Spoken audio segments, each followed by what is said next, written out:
పేతురు రాసిన మొదటి పత్రిక.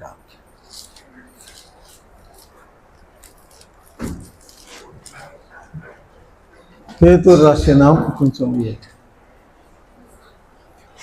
మొదటి పత్రిక 4వ అధ్యాయం మొదటి నుండి చదువుకుందాం. క్రీస్తు శరీరమందు శ్రమపడిన గనుక మీరును అట్టి మనస్సును ఆయుధముగా ధరించుకొనుడి. తో కూడిన ఆటపాటలు, త్రాగుబోతుల విందులు, చేయదగని విగ్రహ పూజలు మొదలైన వాటి యందు నడుచుకొనుచు అన్యజనుల ఇష్టము నెరవేర్చుచుండుటకు గతించిన కాలమే చాలును. చదవబడిన లేఖన భాగమును దేవుడు తన ఆత్మ ద్వారా దీవించినట్లుగా ప్రార్థన చేస్తున్నాను. మహిమ గల మా తండ్రి, నీ పాదములకు వందనములు, స్తోత్రములు చెల్లిస్తున్నాం. నీ మహాకృపలో రాత్రంతా కాపాడి మీరిచ్చిన ఈ నూతన దీనమును బట్టి స్తుతిస్తున్నాం. ఉదయకాలమున ఈ సభలలో 2వ దినమున మీ పాద సన్నిధికి చేరి వచ్చే భాగ్యము మాకు దయచేసినందులకై స్తుతులు చెల్లిస్తున్నాం. ఇంకా ప్రయాణాలు ఉన్న ప్రియులను క్షేమముగా తీసుకుని రమ్మని ప్రార్థన చేయుచున్నాం. కీర్తనల ద్వారా క్రీస్తు ప్రభు నామమును గానము చేసి మహిమపరచే భాగ్యం మాకు దయచేసినందులకై స్తుతులు చెల్లిస్తున్నాం. నీ వాక్యమును చదువుకొని ఉన్నాము. నీ వాక్యము ద్వారా, మీ ఆత్మ ద్వారా మాతో మాట్లాడండి. మమ్మల్ని దిద్దండి, మమ్మల్ని సరిచేయండి. మాకు ఉజ్జీవము పురుకొల్పు దయచేయండి. మా ప్రభువును మా రక్షకుడైన యేసుక్రీస్తు నామమున స్తోత్రములు చెల్లించి ప్రార్థన చేయుచున్నాము తండ్రి. ఆమేన్. దేవునికి స్తోత్రం చెల్లిస్తున్నాము. దేవుని యొక్క మహాకృపను బట్టి ఈ సభలలో 2వ దినమున ఉదయకాల కూడికకు మనమంతా చేరి కలిగి ఉన్నాం. దేవునికి స్తుతులు చెల్లిస్తున్నాం. ఈ సమయమున మన వాక్య ధ్యానము నిమిత్తము పేతురు రాసిన మొదటి పత్రిక 4వ అధ్యాయము మొదటి 3-4 వచనాలు చదువుకోవటానికి కృపను చూపాడు ప్రభు. అందుకు దేవునికి స్తుతులు చెల్లిస్తున్నాం.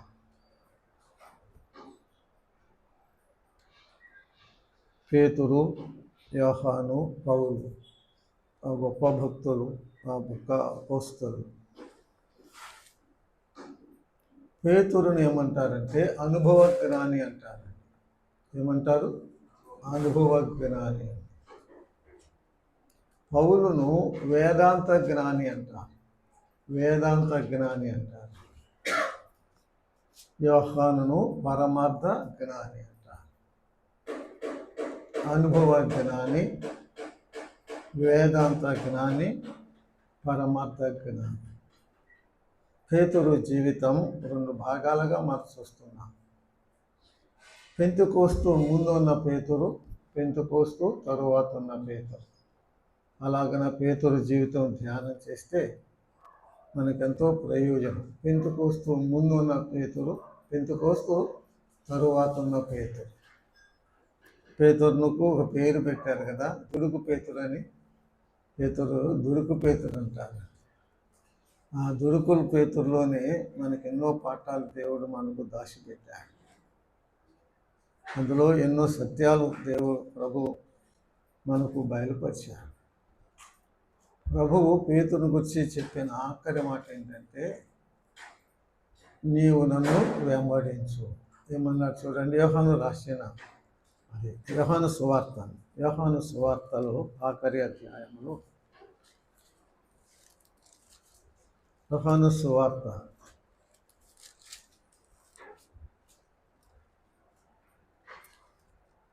21వ అధ్యాయము 9వ వచనం. అతడు ఎట్టి మనుషులము వలన మహిమ దేవుని మహిమపరచును దాన్ని సూచించి ఆయన ఈ మాటలు చెప్పాను. అట్లు చెప్పి నన్ను వెంబడించమని అతనితో నేను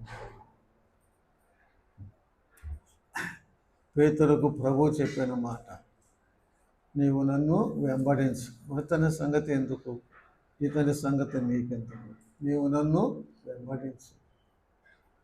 మత్తయి సువార్త 4వ అధ్యాయంలో మనం చూస్తున్న ప్రభువు పేతురును ఆంద్రియా వారిని వలలు వేస్తుండగా పిలిచి మీరు నన్ను వెంబడించండి అని చెప్పిన మాట కదా. 4వ అధ్యాయంలో 18వ వచనం. యేసు గలిలయ సముద్ర తీరమున నడుచుచుండగా పేతురు అనబడిన సీమోను అతని సహోదరుడైన ఆంద్రయ అని ఇద్దరు సహోదరులు సముద్రములో వల వేయుట చూశాను. వారు జాలరు. ఆయన నా వెంబడి రండి.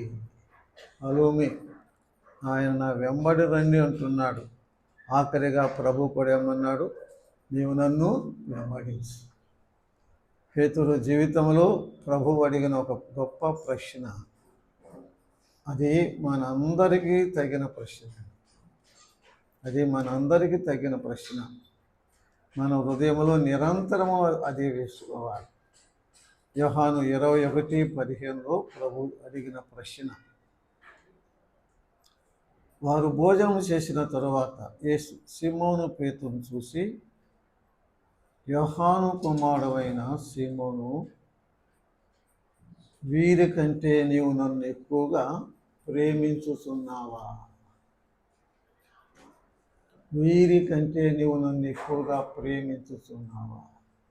అని ఆనాడు ప్రభువు పేతురుని అడిగాడని సరే అని అనుకోకూడదు.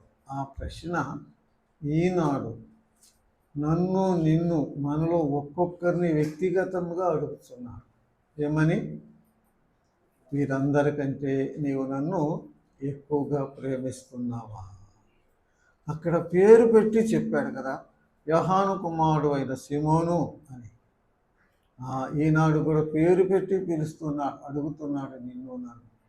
వీరందరికంటే నీవు నన్ను ఎక్కువగా ప్రేమిస్తున్నావా? 3 సార్లు అడిగాడు కదా, వీరందరికంటే నువ్వు నన్ను ఎక్కువగా ప్రేమిస్తున్నావని. ఎందుకు అడిగాడు 3 సార్లు? మనకు తెలుసు కదా.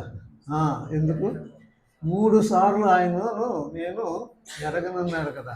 3 సార్లు ఎరగనన్నాడు కాబట్టి ఇప్పుడు ప్రభు 3 సార్లు అడుగుతున్నాడు, వీరందరికంటే నీవు నన్ను ఎక్కువగా ప్రేమిస్తున్నావా?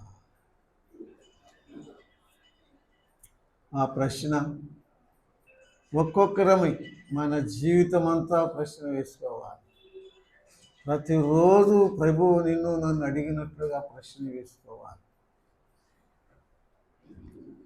పేతురు 2 పత్రికలు రాశాడు. మొదటి పత్రికలో విశేషమైన మాటలు 3 ఉన్నాయండి. 1 శ్రమ అనే మాట మనం చూస్తున్నాం పేతురు పత్రికలో. 2వది మహిమ అనే మాట చూస్తున్నాము. శ్రమ, మహిమ. 3వది అమూల్యము అనే మాట ఉంటుందండి. 3వది ఏం చెప్పండి? అమూల్యం అనే మాట 6 సార్లు నేరుగా, ఇంకొకసారి ఇంకొక అర్థం ఇచ్చే విధముగా మిగుల విలువ గల అనే అర్థమును మనం చూస్తున్నాం. 7 సార్లు అమూల్యము అనే మాట మనం యొక్క పత్రికలో మనం చూస్తున్నాం. ఈ పత్రికని అరణ్య పత్రిక అంటారు. అరణ్య పత్రిక అంటే ఇశ్రాయేలీయులు ఎర్ర సముద్రం దాటిన తరువాత కనాను దేశమునకు ప్రయాణం చేస్తున్నప్పుడు వారు అరణ్యములో ప్రయాణం చేశారు. 40 సంవత్సరాలు ప్రయాణం చేశారు కదా, ఆ అనుభవాన్ని ఇక్కడ మనం చూస్తున్నాం అన్నమాట. అందుకు దీన్ని అరణ్య పత్రిక అంటారు. మొదటి అధ్యాయము 10-11 వచనాలు మనం చదువుతున్నప్పుడు 10-11 వచనాలు చదువుతున్నప్పుడు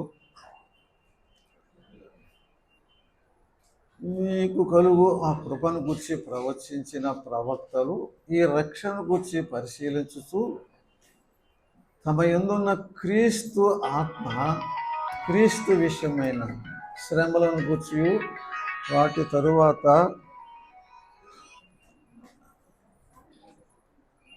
ఆపేసి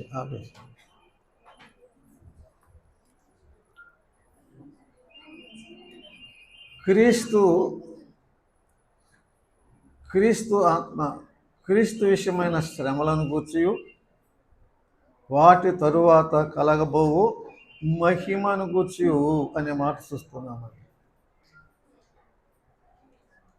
2 మాటలు ఈ యొక్క పత్రికలో చూస్తున్నాము. శ్రమ, మహిమ అనే మాటలు మనం చూస్తున్నాము. శ్రమ, మహిమ.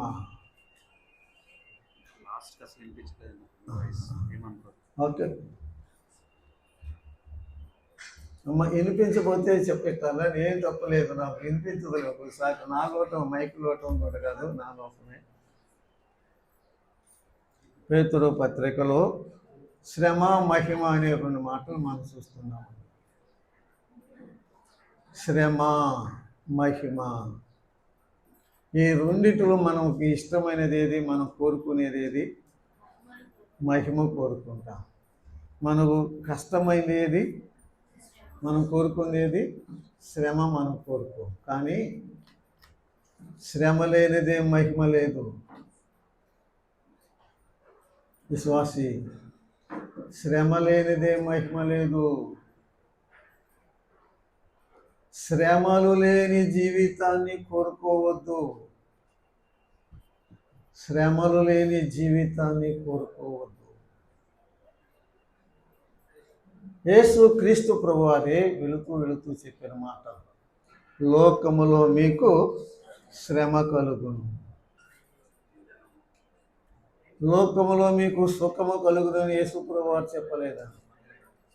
దానిని ప్రాస్పరిటీ గాస్పల్ అంటారు. చాలా మోసం అండి. ఆశీర్వాద సువార్త అని అంటున్నారు అన్నమాట. ఆశీర్వాద సువార్త అంటే, మా యొద్దకు రండి, మీ శ్రమలన్నీ పోతాయి, మీ కోరికలన్నీ తీరుస్తాయి, మీ పిల్లలకు ఉద్యోగాలు వస్తాయి, పెళ్ళిళ్ళు కూడా అవుతాయి, మీరు ఇంకెంత కోర్టులో కూడా ఏజ్యాలు గెలుస్తారు, అబ్బో ఎన్నెన్నో చెప్తున్నారు. అదంతా మోసపూరితం. యేసు ప్రభువారే చెప్పాడు, లోకములో మీకు శ్రమ కలుగును. మన రక్షకుడే శ్రమ పొందాడు. ఇక్కడ చూస్తున్నాం, క్రీస్తు ప్రభు ముందు శ్రమ పొందాడు, ఆ తరువాత మహిమపరచబడ్డాడు. శ్రమ, మహిమ అనేది మనం చూస్తున్నాం. స్పష్టంగా మనం చూస్తున్నాం, శ్రమ లేనిదే మహిమ లేదు. పూర్వకాలంలో పాత నిబంధనలో ఒక భక్తుని గురించి చెప్తారా? శ్రమ తర్వాత మహిమపరచబడిన భక్తుని పేరు యేసేపు ముందుగా శ్రమలు పొందాడు. ఆ తరువాత దేవుడు ఆయన ఏం చేశాడు? మహిమపరచబడ్డాడు. యేసు ప్రభువారు నా మార్గము ఇరుకు మార్గం అన్నాడా, విశాల మార్గం అన్నాడా? మరి వాళ్ళు ఏం విశాల మార్గం అంటున్నారు? అక్కడికి జనం గుంపులు వెళ్తున్నారు. ఇది ఇరుకు మార్గం, ఇది శ్రమ మార్గం, ఇది శిలువ మార్గం. శ్రమ, మహిమ. శ్రమలలో కృంగిపోవద్దు. ఒక భక్తుడు అన్నారు 119వ కీర్తన కదండి, శ్రమ నొందుట నాకు మేలాయను, శ్రమ నొందుట మేలాయను. పేతురు పత్రికలో మరి ఈ పూట మన వాక్య ధ్యానము నిమిత్తము పేతురు పత్రికలలో కాలము అనే మాట ఉన్నదండి. చాలా సారికి కాలం అనే మాట సారికి వస్తుంది. చూడండి 4వ అధ్యాయము 2వ వచనములో మిగిలిన కాలము అనే మాట చూస్తున్నామండి కదా. మిగిలిన కాలము 3వ వచనములో గతించిన కాలము అనే మాట చూస్తున్నాం. గతించిన కాలము 4వ అధ్యాయము 17వ వచనం అండి. తీర్పు దేవుని ఇంటి యొద్ద ఆరంభమగు కాలము. తీర్పు దేవుని ఇంటి యొద్ద ఆరంభమగు కాలము. 6వ వచనం అండి. దేవుడు తగిన సమయమందు మిమ్మల్ని హెచ్చించున్నట్లు ఆయన బలిష్టమైన తగిన సమయమందు అంటే తగిన కాలమందు హెచ్చించున్నట్లు ఆయన బలిష్టమైన చేతి కింద మీరు దీన మనస్కులై ఉండు. మొదటి అధ్యాయము 6వ వచనం అండి. మొదటి అధ్యాయము 6వ వచనం అండి. ఇందువలన మీరు మిక్కిలి ఆనందించుతున్నారు కానీ అవసరమును బట్టి నానా విధములైన శోధనల చేత ప్రస్తుతమున కొంచెము కాలము. ఏ కాలం అండి? కొంచెము కాలము. 5వ వచనములో కడవరి కాలము అనే మాట కూడా చూస్తున్నామండి. కడవరి కాలము. 21వ వచనములో కూడా కడవరి కాలం అనే మాట మనం చూస్తున్నామండి. అయితే మన వాక్య ధ్యానము నిమిత్తము ఒకటి గతించిన కాలము అనేది మొదటిగా ధ్యానం చేద్దాం. గతించిన కాలము. రెండవది మిగిలిన కాలము. మూడవది తీర్పు కాలము. నాలుగవది కొంచెము కాలము. 5వది తగిన సమయము, తగిన కాలం. ఇలాగున కొద్దిగా ధ్యానం చేస్తున్నాం. చూడండి 4వ అధ్యాయము మరలా చదువుతున్నానండి. 3 నుండి 3వ వచనం.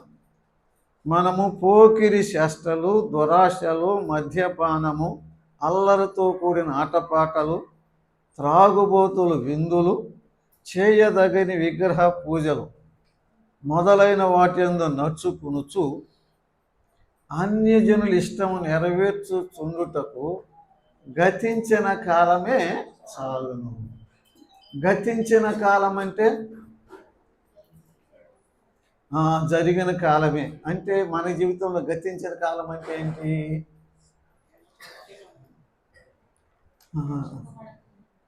అది గతించిన కాలం ఏంటి? యేసు ప్రభువుని నమ్ముకోకముందు, రక్షించబడక మునుపు, పాపములో జీవించినప్పుడు కాలం అన్నమాట గతించిన కాలం. విశ్వాసీ జీవితంలో 2 ముఖ్యమైన కాలాలు ఉన్నాయండి.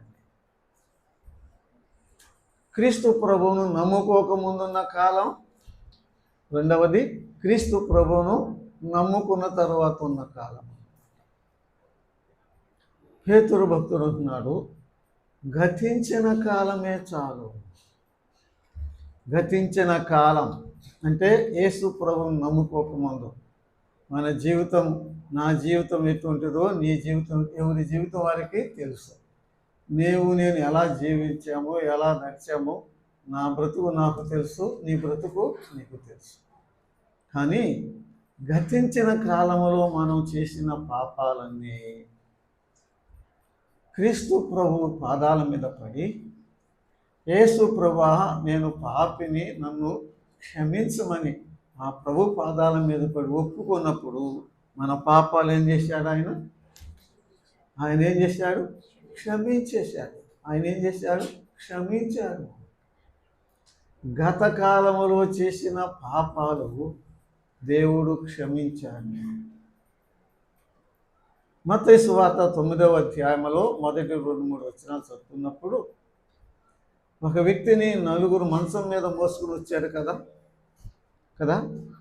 ప్రభువు వారి విశ్వాసము చూసి, కుమారుడా ధైర్యంగా ఉండుము, నీ పాపములు క్షమింపబడి ఉన్నవి అన్నాడు కదా. ధైర్యంగా ఉండు, నీ పాపములు క్షమింపబడి ఉన్నవి. ఎన్ని పాపాలు? ఏందయ్యా చిన్న ప్రశ్న. అన్నీ. ఎన్ని పాపాలు? అన్నీ. ధైర్యంగా ఉండు, నీ పాపములు క్షమింపబడి ఉన్నవి. అన్ని పాపాలు క్షమించేశాడు. ఎప్పటి?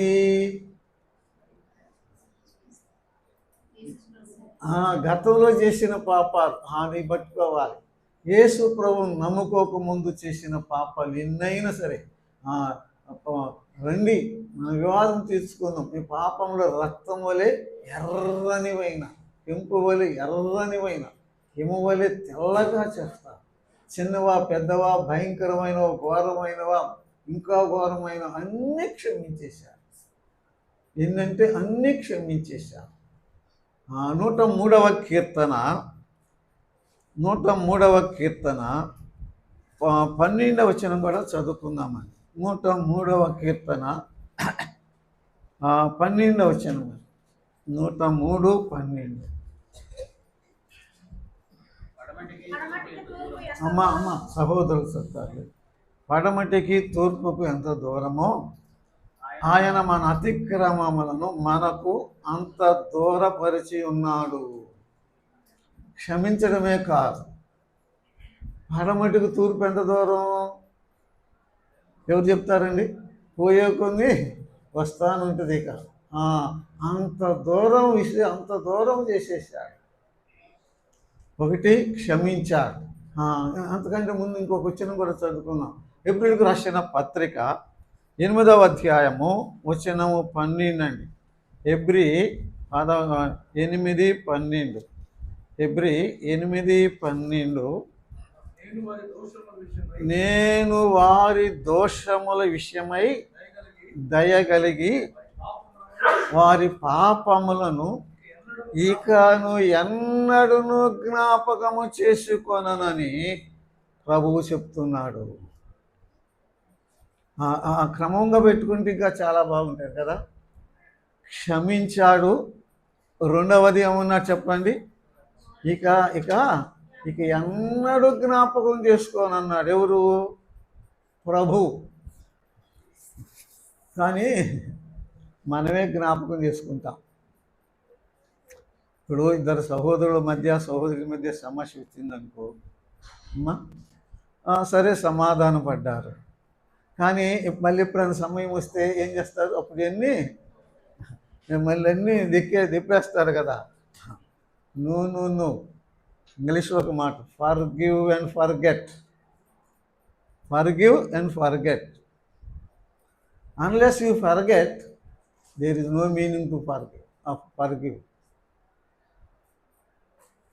క్షమించాను అంటే దాన్ని ఇక మర్చిపోవాల్సిందే.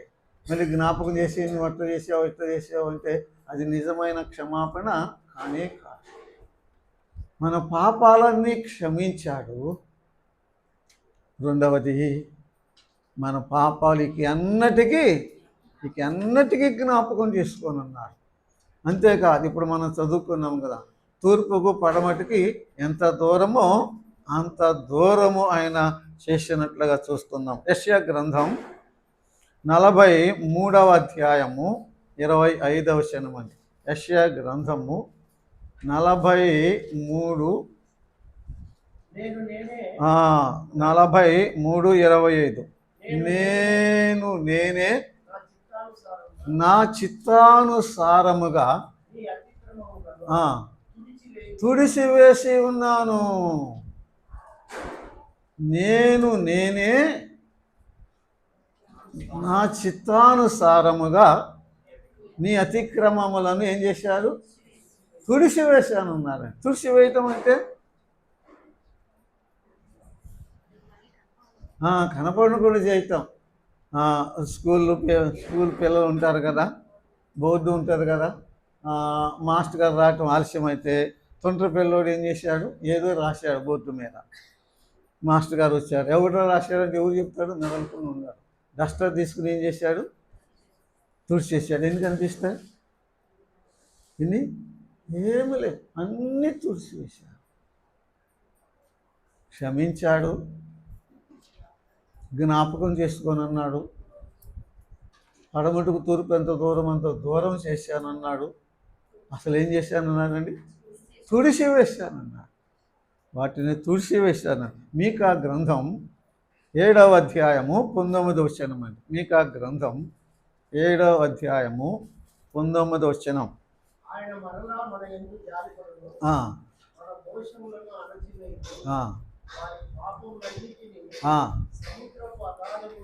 వాడి పాపములన్నిటినీ సముద్రపు అగాధములో పడవేశావు.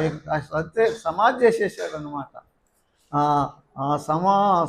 సముద్రపు అగాధములో పడవేసేసి సమాధి చేసేసాడు.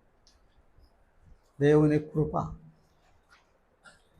విరిగి నలిగిన హృదయంతో చేసిన చిన్న పశ్చాత్తాపంతో ఒప్పుకోలుతో కూడిన ఆ ప్రార్థన దేవుడు ఆలకించి యేసు క్రీస్తు ప్రభు ఆయన రక్తంలో పాపాలన్నీ కడిగి వేశాడు, క్షమించాడు, జ్ఞాపకం చేసుకొని ఉన్నాడు,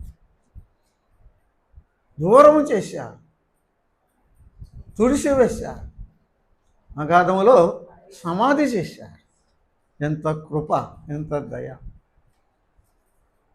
మన నీతిని బట్టి కాదు, మన భక్తిని బట్టి కాదు. నేనే నా చిత్తానుసారముగా తన కుమారుడు క్రీస్తు ప్రభు చిందించిన రక్తధారను బట్టి ఆయన నా పాపాలన్నీ క్షమించి వేశాడు. గత కాలములో చేసిన పాపాలు క్షమించాడు. 4వ అధ్యాయము 2వ వచనం. 4వ అధ్యాయము 2వ వచనములో గతకాలం పోయింది, శరీర విషయములో శ్రమపడిన శరీరము జీవించు మిగిలిన కాలము. అది ఏ కాలం అండి? మిగిలిన కాలం అంటే చిన్న మాట లేకమ్మా. మిగిలిన కాలం అంటే మీరు చెప్పేది రైటే, అంతా రైటే, కానీ ఇంకా కొంచెం అర్థమయ్యేటట్టుగా చెప్పుకుందాం. మిగిలిన కాలం అంటే రక్షించబడిన తరువాత ఈ భూమి మీద మనము ఉన్నంత కాలం దీన్ని ఏమన్నాడు పేతురు భక్తుడు? మిగిలిన కాలము. అది ఎప్పుడు ఎంతకాలమో, కొంతమందికి 10 ఏళ్ళవో 20 ఏళ్ళు 50 ఏళ్ళు ఎంతో కదండి. మిగిలిన కాలము, అది సమస్య. ఈ మిగిలిన కాలము నీవు నేను ఎలా జీవిస్తున్నాము, అది. ఈ సభలన్నీ ఎందుకు చెప్పండి? ఈ బోధకులు ఎందుకు? మిగిలిన కాలం నీవు నేను ఎలా జీవిస్తున్నాము, అది లెక్కలోకి వస్తుంది. క్షమించింది ఏ పాపాలు? గతంలో చేసిన పాపాలు. అది మనసులో పెట్టుకో. గతంలో చేసిన పాపాలు ఏం చేశాడు? క్షమించాడు. ఇక ఆ క్షమాపణకి దానికి తగిన శిక్ష ప్రభువే పొందాడు కదండి. మన పాపపు శిక్ష ఆయన పొంది మనకు క్షమాపణ ఇచ్చాడు, మరి రక్షించాడు. రక్షించి నీతిగా బ్రతకండి అని చెప్పి వెళ్ళిపోయాడు. మరి మిగిలిన కాలము నీవు నేను ఎలా జీవిస్తున్నాం, ఇది లెక్కలోకి వస్తుంది, ఇది తీర్పులోకి వస్తుంది. ఈ చిన్న ప్రశ్న అడుగుతాం, మీరు చెప్పాలి. రక్షించబడిన వారు పాపం చేస్తారా? అయ్యా చేస్తారా? ఏందమ్మా చెప్పరే.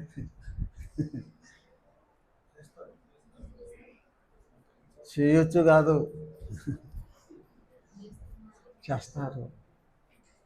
చేయమని కాదు దాని అర్థం, అయినా చేస్తారు. యోహాను రాసిన మొదటి పత్రిక 2వ అధ్యాయము మొదటి వచనం చదువుకుందామని. యోహాను రాసిన మొదటి పత్రిక 2వ అధ్యాయము మొదటి వచనం చదువుకుందామని. నా చిన్న పిల్లలారా, మీరు పాపము చేయకుండుటకై ఈ సంగతులను మీకు రాయుచున్నాను. ఎవడైనను పాపము చేసిన ఎడలా అనే మాట చూస్తున్నాం. అసలు పాపం చేసిన ఎడలని ఎందుకు రాశాడు? పై వచనం చదువు. పాపము చేయకుండుటకై ఈ సంగతులు మీకు రాయుచున్నాను. ఈనాడు దుర్బోధలు బయలుదేరినాయి, చాలా దుర్బోధలు వచ్చినాయి.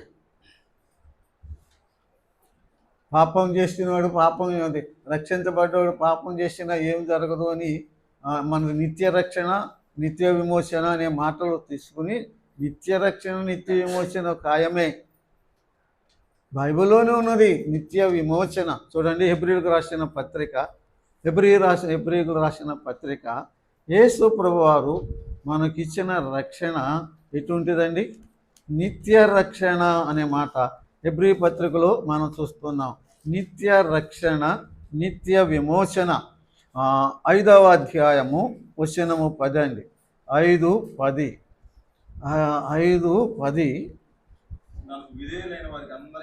విధేయులైన వారికి అందరికీ చెప్పండి. నిత్య రక్షణ ఇచ్చాడనమాట.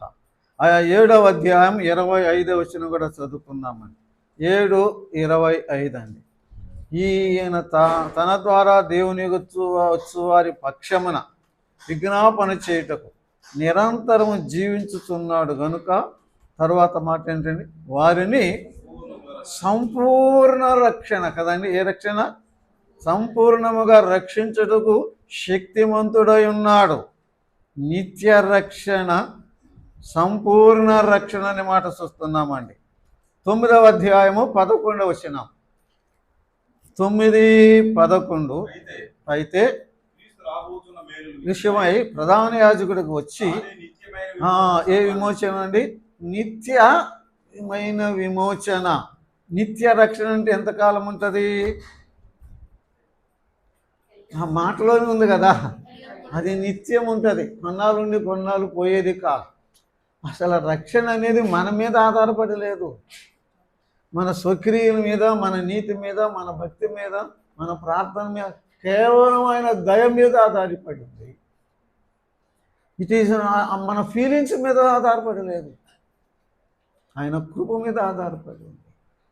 నిత్య రక్షణ ఇచ్చాడు.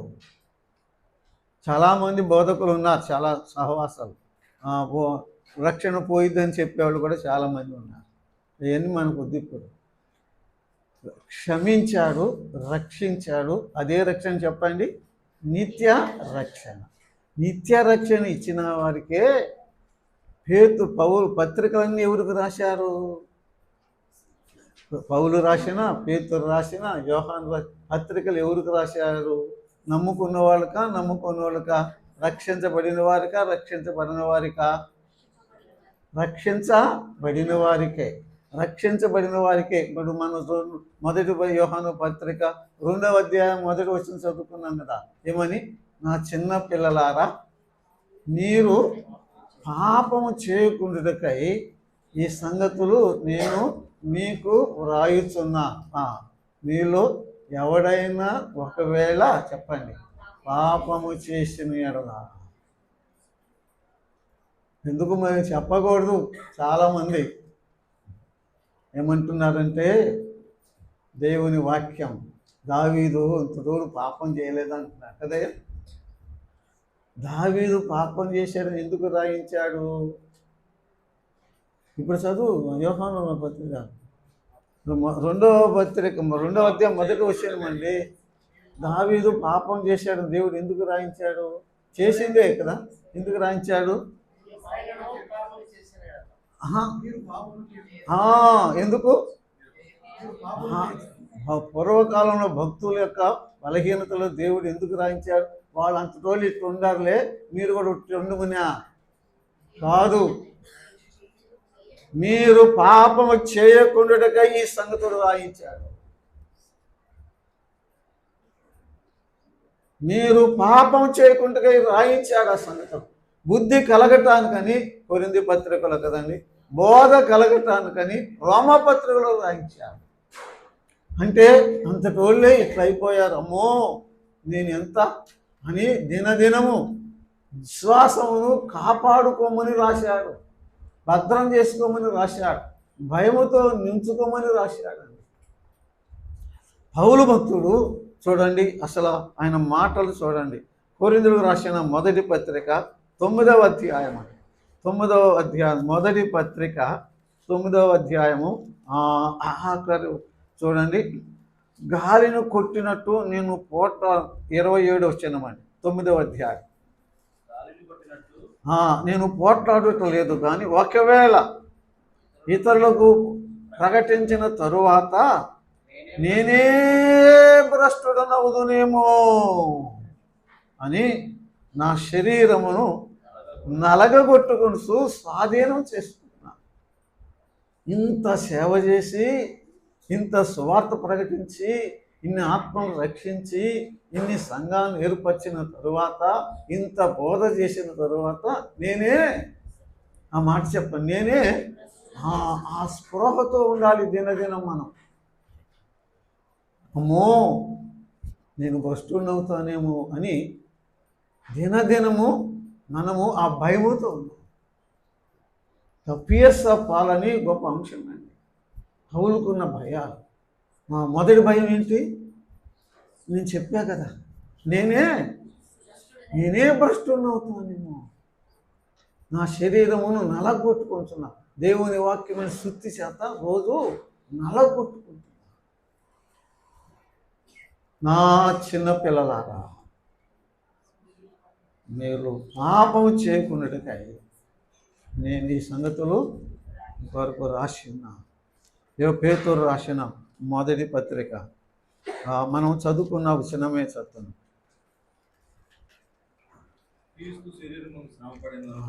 కాదు, 4వ అధ్యాయములో మిగిలిన కాలము అనే మాట కదా. 4వ అధ్యాయము అదే మిగిలిన కాలము. ఇప్పుడు చాలండి.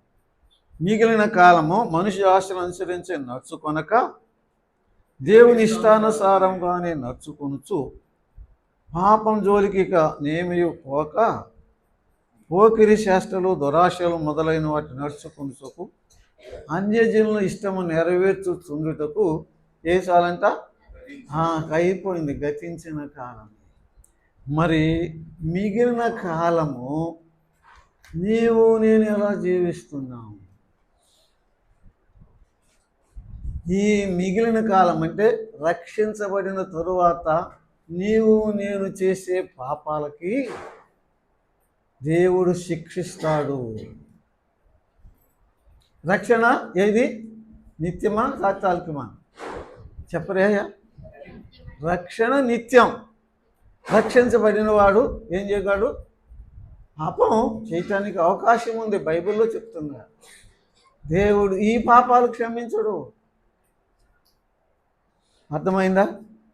రక్షించబడిన తరువాత చేసే పాపాలకి ఏం చేయడు దేవుడు? క్షమించడు, శిక్షిస్తాడు. ఏం చేస్తాడు? శిక్షించి క్షమిస్తాడు. అది అంతకుముందు చేసిన పాపాలకి శిక్ష లేదు. ఎందుకు లేదంటే మన శిక్ష ఆయనే పొందాడు కదా. కాబట్టి ఇప్పుడు క్రీస్తు యేసు ఉన్న వారికి ఏ శిక్షా విధి లేదు. ఆ పాపాలకి శిక్ష లేదు. ఎందుకు? ఆయనే పొందాడు ఆ శిక్ష. ఇప్పుడు విశ్వాసి పాపం చేస్తే దేవుడు ఏం చేస్తాడండి? శిక్షిస్తాడు. దేవుని వాక్యమే మనం చెప్పుకుంటున్నాం. విశ్వాస ఎవరైనా సరే, విశ్వాసులు సామాన్య విశ్వాసులు ఉన్నారు కదండి, పెద్దలు ఉంటారు కదా, సేవకులు ఉంటారు. ఇక పెరిగే కొందిని పెద్ద శిక్ష వచ్చిందండి. ఏది పెరిగే కొందిని పెద్ద శిక్ష. సేవకుడికి వచ్చే శిక్ష, సేవకుడికి వేసే శిక్ష పెద్ద శిక్ష వేస్తాడు. పెద్దలకి వేసేది పెద్ద శిక్ష, సామాన్యులకి అందరికీ శిక్షే. కానీ ఈ యొక్క దీన్ని బట్టి శిక్ష ఉంటుంది. జాగ్రత్త, శిక్ష వేస్తాడు. పూర్వకాలం భక్తులందరినీ చూసుకోండి. దావీదును ఏం చేశాడు? దేవుడు శిక్షించలేదా? చెప్పండి అమ్మా, శిక్షించలేదా? విడిచిపెట్టాడా? దావీదుని గురించి దేవుడు ఇచ్చిన వాక్యం ఏంటి? అతడు నా ఇష్టానుసారైన మనుషుడు, అతడు నా ఇష్టానుసారైన మనుషుడు అని దేవుడు నన్ను అన్నాడు. నా ఇష్టం వచ్చిన జీవిస్తాడా? నో. మీరు పోయి చదువుకోండి సమూయేలు గ్రంథములో. నాతాను పంపించి ఆ మనుషుడవు నీవే, నీ చర్య వలన దేవుని నామానికి అవమానం వచ్చింది, నీవు సావాలి అనలేదయ్యా? నీవు సావాలి కానీ ఒప్పుకున్నావు, నీ బిడ్డ చచ్చిపోతాడు. లేదా? లేదమ్మా, ఉంది అని చూస్తానికి టైం లేదు. నీవు సావాలి కానీ ఒప్పుకున్నావు కానీ నీవు సావాలి, నీకు పుట్టబో బిడ్డ చచ్చిపోతాడు. చంపేశాడు. ఎంత పెద్ద భక్తుడు ఎంత పాపం చేస్తే అంత పెద్ద శిక్ష ఉంటుంది. పేతురు భక్తుడు చెప్పిన మాటలు అవే. చూడండి, ఇప్పుడు మనం చదువుకున్నామే 4వ అధ్యాయము 17వ వచనమండి. 4వ అధ్యాయము 17వ వచనములో అది చూస్తున్నాం. చాలండి. తీర్పు తీర్చే కాలం ఎక్కడి నుంచి ప్రారంభం అంట? దేవుని ఇల్లు. హెబ్రీ పత్రిక 3లో మనమే దేవుని ఇల్లు అంటే విశ్వాసులమే, మనమే దేవుని ఇల్లు. మొట్టమొదటి తీర్పు విశ్వాసులకేనంటున్నాడండి. మొట్టమొదటి తీర్పు ఎవరికంట? విశ్వాసులకే అంటున్నాడు. తీర్పు దేవుని ఇంటి వద్దే ఆరంభమగు కాలం ఉన్నది. కాబట్టి 2వ పత్రికలో ఇప్పటి వరకు 2 మాటలు తెలుసుకున్నాం. గతంలో చేసిన పాపాలు ప్రభు ఏం చేశాడు? అన్నీ క్షమించేశాడు. నమ్ముకున్న తర్వాత, రక్షించబడిన తర్వాత చేసిన పాపాలు దేవుడు క్షమించడు. క్షమిస్తాడు. ఏం చేసి? శిక్షించి క్షమిస్తాడు. శిక్ష ఉన్నది.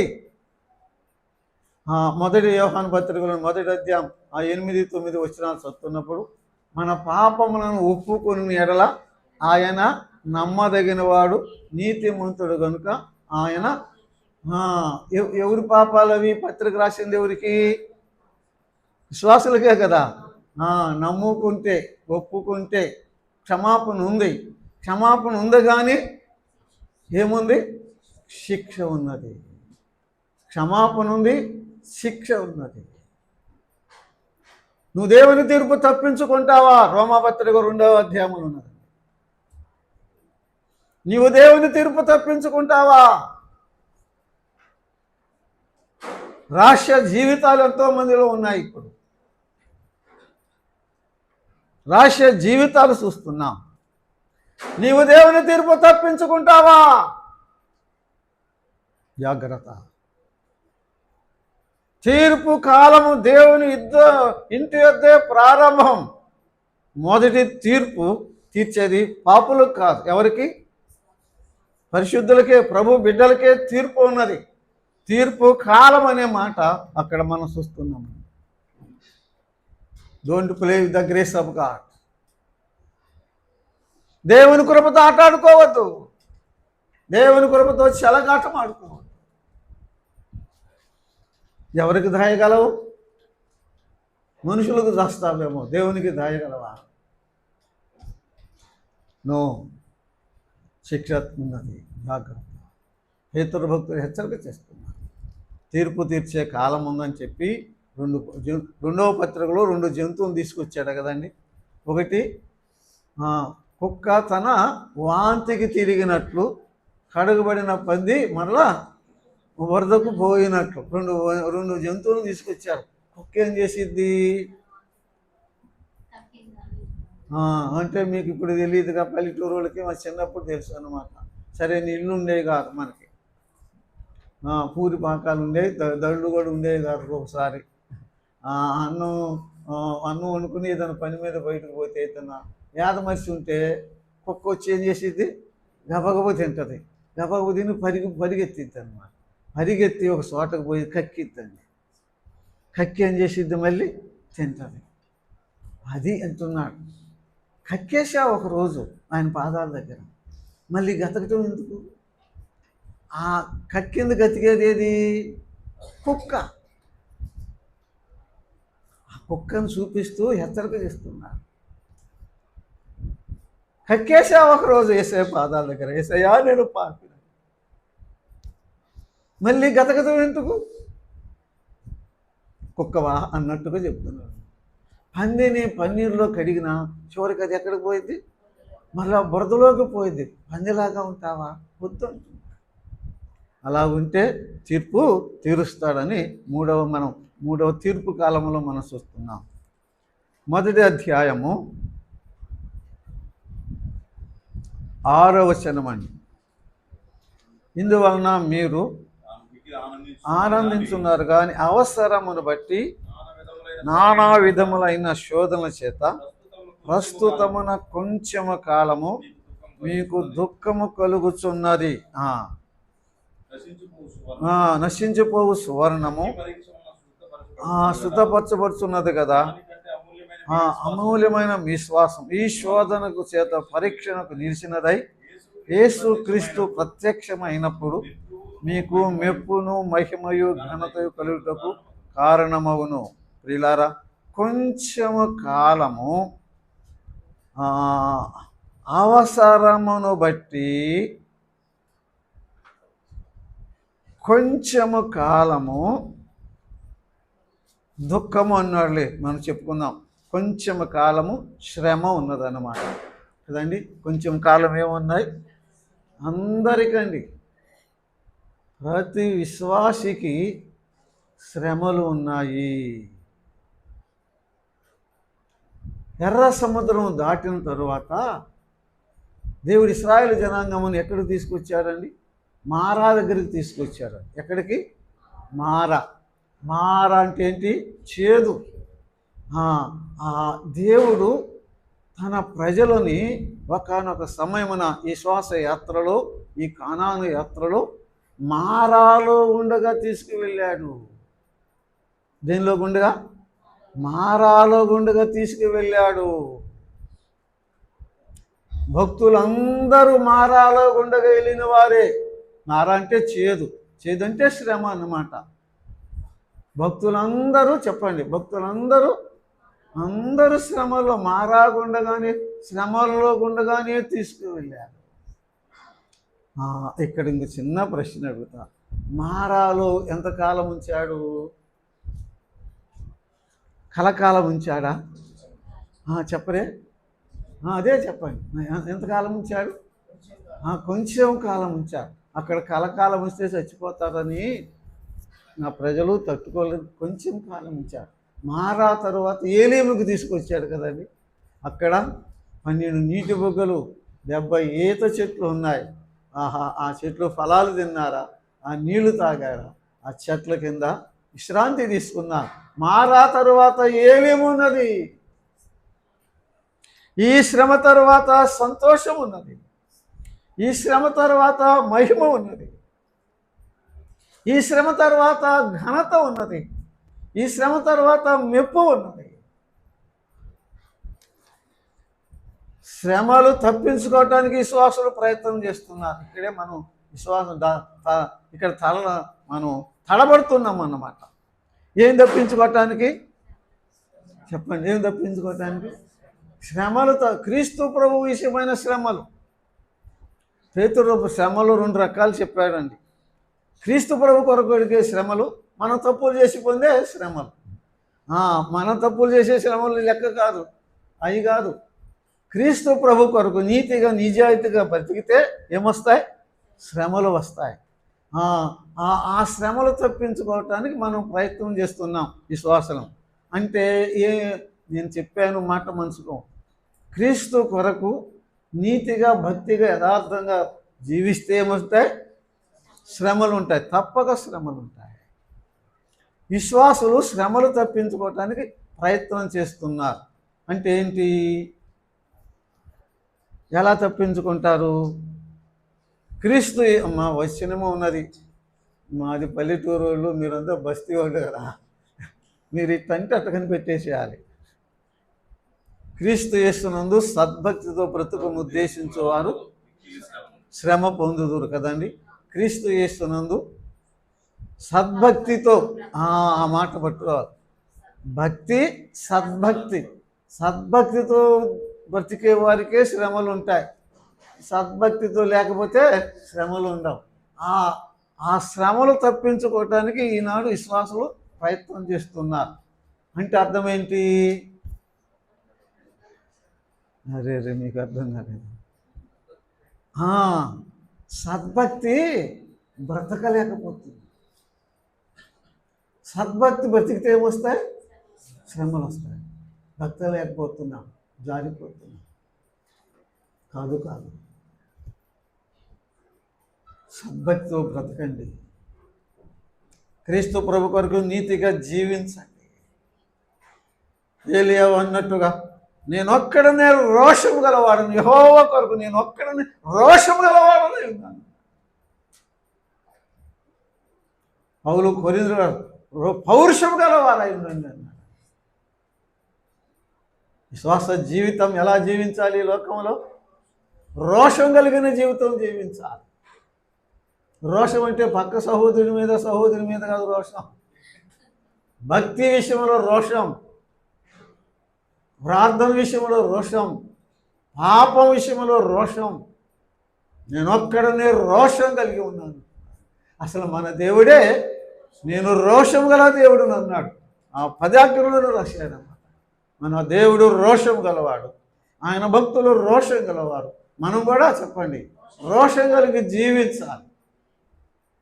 కానీ తప్పించుకోవటానికి ప్రయత్నం చేస్తున్నాం, తడబడుతున్నాం. శిక్ష ఉన్నది, శ్రమలు ఉన్నాయి. అయితే ఎంతకాలం అన్నాడు చూడండి? కొంచెము కాలమే. నా ప్రజలు ఎక్కువ కలకాలం తట్టుకోలేరని ఎంతకాలం వచ్చాడు? కొంచెము కాలం. ఇప్పుడు దాకా 2-3 కాలాలు చెప్పుకున్నాం కదా. గతకాలం అన్నాడు, మిగిలిన కాలం అంటే రిమైనింగ్ టైం కదా. మిగిలిన కాలంలో మళ్ళీ ఎంతకాలం? కొంచెం కాలం. అసలు ఆ కాలమే మిగిలిన కాలం. మళ్ళీ దాంట్లో ఎంతకాలం అంట? కొంచెము కాలం. ఈ కొంచెము కాలము శ్రమలు ఉన్నాయి. ప్రభు చెప్తున్నాడు, నా కుమార నా కుమారి కొంచెం కాలం. ఎంతకాలం? కొంచెం కాలం. ఓర్చుకో, సహించుకో, నిలబడు. కొంచెం కాలం. ఎందుకంట ఈ శ్రమలంట అవసరమును బట్టి అన్నాడు. శ్రమ ఎందుకంటే చెప్పండి? అవసరం అంట. దేవుని ప్రజలకి శ్రమ అవసరం ఉంది. శ్రమ లేకపోతే గర్విస్తాడు కాబోలు, శ్రమ లేకపోతే అతిశిస్తాడు కాబోలు, శ్రమ లేకపోతే విర్రవీగుతాడు కాబోలు. శ్రమలు అవసరము అని మా పేతురు భక్తుడు చక్కని ఉపమాన పోలిక తీసుకొచ్చాడని. నశించు సువర్ణము అగ్ని పరీక్ష వలన శుద్ధపరచబడుతున్నది కదా, దానికంటే అమూల్యమైన మీ విశ్వాసము ఈ శోధనకు నిలిచినదై, ప్రభు వచ్చినప్పుడు పరీక్షకు నిలిచినదై మెప్పు మహిమ ఘనత కలుగుటకు కారణమగు బంగారాన్ని తీసుకొచ్చి చూపిస్తున్నాడు అన్నమాట. సువర్ణం అంటే బంగారం కదా. బంగారం అంటే ఒక మరి ఎప్పుడైనా పెళ్ళిళ్ళు అయ్యి వచ్చినప్పుడు మనం పోయి బంగారం కొనుక్కొస్తుంటారు కదండి. ఎట్లా ఉంటుంది అప్పుడు నగలు? మెరుస్తూ ఉంటే బాగా తెచ్చుకు బలి ఆనందంగా సంతోషంగా వేసుకుంటుంటాం. 4 సంవత్సరాలు పోయినాక ఎట్లా ఉంటుంది? కొనుక్కున్న రోజు అంత ఉంటే అట్లా ఉంటుందా? దానికి ఏమొచ్చేది? మురికి మస్తు వచ్చేసేది కదా. దాన్ని తీసుకెళ్ళి ఎవరికి ఇస్తాము? హంసల వానికి ఇస్తాం కదండి. అదే చెప్తున్నాడు, సువర్ణము అగ్ని పరీక్ష అవ్వాలి. అగ్ని పరీక్షలో వేయబడితే అగ్నిలో వేపు పుటం వేయిస్తారు. మా సంఘంలో హంసల వారు ఉన్నారు, ఇప్పుడు లేరండి, ప్రభు సన్నిధికి వెళ్ళిపోయారు. ఆయన దగ్గరికి పోయి కూర్చునేవాడిని. ఇంత చిన్నకి మట్టి ఉండేది, ఇంత ఉండేది. అది ముప్పులు పురుగులేసి ఇట్లా తిప్పుతూ ఉండేవాడు అనమాట. అది లోపల కరిగి నీరు రాగా వచ్చేసేది, ద్రవం అయిపోయేది అనమాట, లిక్విడ్ అయిపోయేది అనమాట. దాంట్లో ఏదో యాసిడ్ ఏది వేసేవాడు, అది తీసి ఇంకో దాంట్లో పోసేవాడు అనమాట. ఎందుకు ఆ పని చేస్తున్నాడు? ఆ మురికి మాలిన్యము, దానికి మురికి మాలిన్యం పోయి స్వచ్ఛమైన సువర్ణంగా ఉండాలని ఏం చేస్తున్నాడు కంసలివాడు? దాన్ని ఏం చేస్తున్నాడు? పుటం వేస్తున్నాడు కదండి. ఎలా ఉండాలని? శుద్ధ సువర్ణముగా మంచి బంగారం ఉండాలని కంసలివాడు పుటం వేస్తున్నాడు. మరి యేసు ప్రభు ఆ యొక్క శ్రమలని కొలిములు మనల్ని పుటం వేస్తున్నాడు. ఎందుకు? మనము చెప్పండి, ఆయనకి శుద్ధ సువర్ణంగా ఉండాలని పుటం వేస్తున్నాడు. కక్ష చేత కాదు, మనము శుద్ధ సువర్ణంగా ఉండాలని దేవుడు నన్ను ఈ శ్రమంలో గుండగా, శ్రమ అగ్నిలో గుండగా తీసుకెళ్తాడు. యోబు అన్న మాటలు మన అందరికీ తెలుసు కదా. ఈ తరువాత నేను నా దేవునికి శుద్ధ సువర్ణముగా కనిపిస్తా. శ్రమ మీద శ్రమ, శ్రమ మీద శ్రమ, శ్రమ మీద శ్రమ వచ్చింది ఒకే రోజు అండి. చాలా భయంకరం. ఏ మానవునికి రావు. ఒకే రోజు పిల్లలు ఆస్తి పోయిందా? పిల్లలు పోయారా? ఆరోగ్యం పోయిందా? ఏమన్నాడు? యెహోవా ఇచ్చెను, యెహోవా తీసుకుని, ఆయనకే స్తోత్రం. He rededicated himself. దేవుడు అన్యాయం చేసినను లేదు. తర్వాత అంటాడు, ఈ శ్రమల తర్వాత నా దేవునికి నేను ఎలా కనపడతా? సువర్ణంలాగా కనపడతా. ఒక్క మాట చెప్పండి చాలు, ప్రార్థన చేసుకున్నాం. మనకు శ్రమలు ఎందుకు తీసుకొస్తున్నాడు దేవుడు? మనము ఆయనకి మంచి బంగారంగా సువర్ణంగా కనబడాలని ఆయన శ్రమలు తీసుకొచ్చారు. కక్షపైన ఏదో కాదు, ప్రేమలే కాదు, ప్రేమ ఉండే అలా చేస్తున్నారు. ఆయన ఇది కొంచెము కాలం, ఆ తరువాత ఏముంది? మెప్పు, మహిమ, ఘనత కలిగిద్ది. మెప్పు, మహిమ, ఘనత కలిగిద్ది. పేతురు రాసిన మొదటి పత్రిక 5వ అధ్యాయము 5వ దేవుడు తగిన సమయమందు మిమ్మును హెచ్చించున్నట్లు ఆయన బలిష్టమైన చేతి క్రింద దీన మనసుకులై ఉండు. తగిన సమయమందు దేవుడు మిమ్మును హెచ్చించున్నట్లు. దేవుని ప్రజల పట్ల దేవునికి ఉన్న కోరిక ఏంటి? అక్కడ ఉన్నమాటే కదయ్యా. ఆయన ఏం చేయాలి? ఆయన బిడ్డలను ఏం చేయాలని? హెచ్చించాలని. మన పిల్లలు పైకి రావాలని మనకి ఎంత ఆశ ఉంటుందో, ఆయన పిల్లలు పైకి రావాలని మనకంటే ఇంకెక్కువ ఆశ ఉంటుంది. తగిన సమయమైన ఆయన మిమ్మును హెచ్చించున్నట్లు. దేవుని తండ్రి ఆ కోరిక, నన్ను ఏం చేయాలని? హెచ్చించాలని. ద్వితీయోపదేశకాండం అంటారు, నేను మిమ్మల్ని తలగా చేస్తానంటాడు కదండి. మనం తలగా ఉండాలని ఆయన కోరిక, తలగా చేస్తాను. అయితే ఎప్పుడు? ఆ మాట ఉంది కదా, ఎప్పుడు? తగిన సమయమున. మనకైతే ఎప్పుడెప్పుడు హెచ్చించాలని ఉంటుంది? ఇదే చెప్పండి, టైం అయిపోయింది అందుకు. ఇప్పుడు కదా. ఇప్పుడిప్పుడు హెచ్చించాలి, పైకి తీసుకురావాలని మనకుంటుంది. దేవుడు ఏమంటున్నాడు, నా కుమారుడా నా కుమారి ఉండు ఉండు, ఇప్పుడు కాదు, ఒక సమయం వస్తుంది, అప్పుడు నేను నిన్నేం చేస్తా, అప్పుడు దాకా ఆయన బలిష్టమైన చేతి కింద దీన మనసుకై అప్పగించుకున్నాం. దీనికి చక్కని ఉదాహరణ యోసేపే కదండి. యోసేపే దేవుడు కలల ద్వారా యోసేపుకు ఆయన చేయబో కార్యం తెలియచేశాడు. నేను నిన్ను హెచ్చిస్తానని చెప్పాడు కదా. నా పను నిలబడింది, మీ పనులన్నీ సాగిలు పడ్డాయి. ఒకరోజు హెచ్చించబడబోతున్నామని బాల్యంలోనే 17 సంవత్సరాల వయసులోనే దేవుడు యోసేపుకు తెలియచేశాడు. కానీ వెంటనే హెచ్చించాడా? ఈలోపు ఎన్ని శ్రమలు పడ్డాడు, అన్నల చేత ద్వేషించబడ్డాడు, గుట్టలో వేయబడ్డాడు, అవమానం పొందాడు, చెరసాలు వేయబడ్డాడు. ఒకరోజు వచ్చింది, రాజు కబురు చేశాడు. ఆ మాట నాకు చాలా ఇష్టమైంది. పానదాయి కూడా మర్చిపోయాడు, కానీ దేవుడు మర్చిపోతాడు. రాజు కబురు చేశాడు, తన దేవుడు వారికి ఇష్టడికి అధిపతిగా చేశాడు.